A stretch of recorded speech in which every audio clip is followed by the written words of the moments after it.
انبیاء علیہم کی چند صفات بیان کریں۔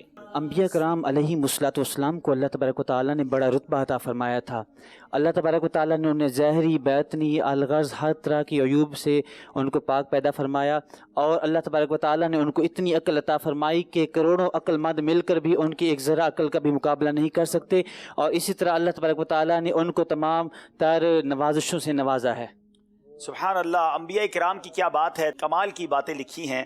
ان کا نام، نسب، جسم، قول، فعل، حرکات، سکنات سب سے اعلیٰ درجے کے اور نفرت انگیز باتوں سے پاک ہوتے ہیں۔ انہیں اللہ پاک عقل کامل عطا فرماتا ہے۔ دنیا کا بڑے سے بڑا عقل مند ان کی عقل کے کروڑویں درجے تک بھی نہیں پہنچ سکتا۔ انہیں اللہ پاک غیب پر مطلع فرماتا ہے۔ کیا بات ہے انبیاء کرام کی، جواب درست دے دیا ہے۔ صلی اللہ تعالی علی محمد۔ مجھے اپنی اور ساری دنیا کے لوگوں کی اصلاح کی کوشش کرنی ہے۔